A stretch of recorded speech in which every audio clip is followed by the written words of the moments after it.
अब जो by election होने हैं, उपचुनाव होने हैं, 5 सीटों पर हैं, उसको लेकर आपकी क्या रणनीति है? क्या इस बार अब आप चुनाव लड़ेंगी आपकी पार्टी, या फिर कांग्रेस को सपोर्ट कर रहे हैं? आपको क्या लग रहा है? आपने फैसला अगर तो मुझे आप रीड किया है तो आपको क्या लगता है इस प्रदेश में कोई लड़ा है क्या? मेरे नाम बताओ मुझे उस नेता का जो दोबारा 5 साल लड़ा। नाम बताओ मुझे एक सिंगल आदमी का। हाँ, बयान दिए, शाम को वापस पक्ष में बयान दिए, वो मुंह मीठा करा रहे हैं, ये कर रहे हैं, सुबह कर रहे हैं। कोई बात पे रहा क्या? एक ही व्यक्ति जो अपनी बात पे रहा, हनुमान बेनीवाल, जिसने मोदी की सत्ता ठुकराई, वसुंधरा का विरोध किया, गहलोत के बेटे को ये कहा मैं हराऊंगा, राजस्थान की तमाम सीटें हराई, और इस बार कहा कि 15 पार नहीं करने दूंगा, और 15 पार नहीं करने दी भारतीय जनता पार्टी को। चुनाव राजस्थान में लड़ेंगे, और खियूंसर के अलावा देवली उनियारा में भी मेरा दावा रहेगा, क्योंकि 20,000 ज़्यादा वोट आरएलपी ने देवली उनियारा सीट पर विधानसभा चुनाव में लिए। झुंझुनू के अंदर भी जबरदस्त समर्थक है हमारे। दौसा के अंदर भी हम जब अलायंस में थे, इस चुनाव के अंदर हमने चुनाव लड़ा।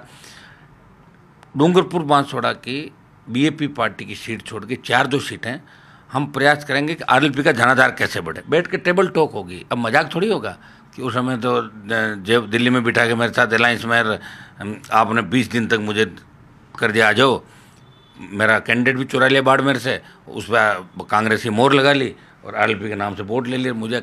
अब तो सामने समय है ना मेरे पास। अब तो मैं दावा देवली उनियारा पे भी करूँगा, झुंझुनू पे भी करूँगा, कोशिश करूँगा मेरी पार्टी मजबूत हो, तो कोशिश करेंगे कि ज़्यादा से ज़्यादा सीटों में आरएलपी चुनाव लड़े। अब राजस्थान का अलायंस रहेगा कि नहीं रहेगा इसका मुझे नहीं पता, लेकिन दिल्ली का अलायंस है हमारा भी। आप कह रहे हैं राजस्थान का रहेगा नहीं रहेगा, तो जैसे आप सीटों की बात करें, आप कह रहे हैं कि देवली उनियारा 3, तो 5 सीटें हैं, 5 में से कितने पे टोटल? एक तो छोड़ दी ना हमने, वो तो कह दिया ना भाई, वहाँ हमारा कुछ है ही नहीं। बाकी पे आप लड़ना चाहते हैं? हाँ, लड़ना चाहते तो मैंने आपको बता दिया ना कि एक कांग्रेस अगर इतनी सीटें नहीं देती है आपको, क्योंकि आपको यहाँ मेन गठबंधन तो कांग्रेस के साथ नहीं, तो टेबल टॉक होगी ना, कोई सारी थोड़ी दे देगी, मैं भी नहीं कह रहा हूँ। लेकिन जो कांग्रेस ने लोकसभा चुनाव के अंदर मेरे साथ चीट किया था, तो इसके अंदर बैठ के मैं ये तो करूँगा ना भाई, मैं चुनाव लड़ूंगा, मेरी पार्टी है। अगर मैं यूं ही सारी सीटें कांग्रेस के लिए एक सीट के लिए छोड़ दूं तो मैं पार्टी को लेके क्यों घूम रहा हूँ? उम्र तो मेरी भी बढ़ती जा रही है ना। कितनी सीटें मांगी? आप कह रहे हैं लोकसभा चुनाव में चीट किया कांग्रेस? मैं थोड़ी मांगूंगा। लोकसभा चुनाव में 3-4 की बात बैठ के पहले ही दिन हुई थी वेणुगोपाल जी के घर पे, और ये बात थी कि आप छांट के बता दें कहाँ कहाँ आप लड़ना चाहते हैं। मैक्सिमम 3 तक की बात थी, बाड़मेर शामिल थी उसमें।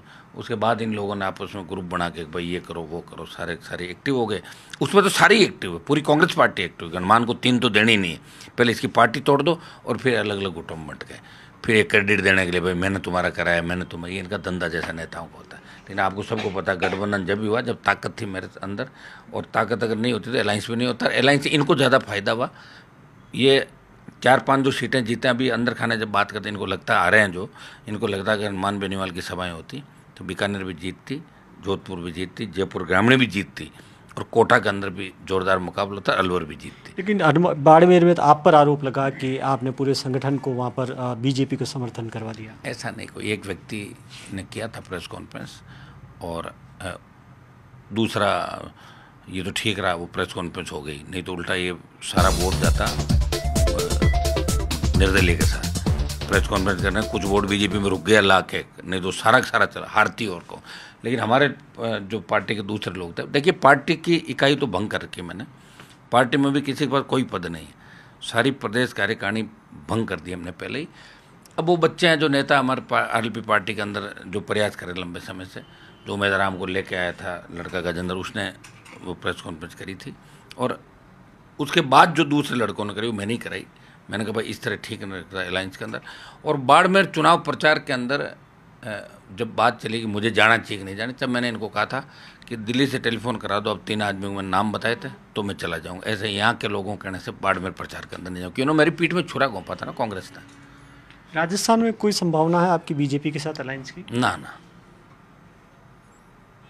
अभी कौन सा चुनाव जो अलायंस है, कहाँ पे? उपचुनाव में लड़ेंगे ना, उपचुनाव में ना, अभी कोई नहीं।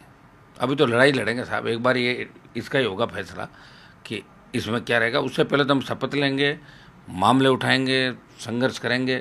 और जो इशू है, देखिए मैंने एक चीज़ हमेशा ये कही थी, देखिए जो आदमी कहता है वो करता है, उसको तकलीफें झेलनी पड़ती है। मैंने कहा था कांग्रेस बीजेपी से अलायंस नहीं करूँगा। विधानसभा चुनाव के अंदर अगर कांग्रेस पार्टी से अलायंस में कर लेता, मेरी बात से पीछे हट के, तो कांग्रेस सरकार के अंदर होती राजस्थान का। लेकिन मैं मेरी बात पे था, मैंने कहा नहीं करूँगा अलायंस, नहीं किया।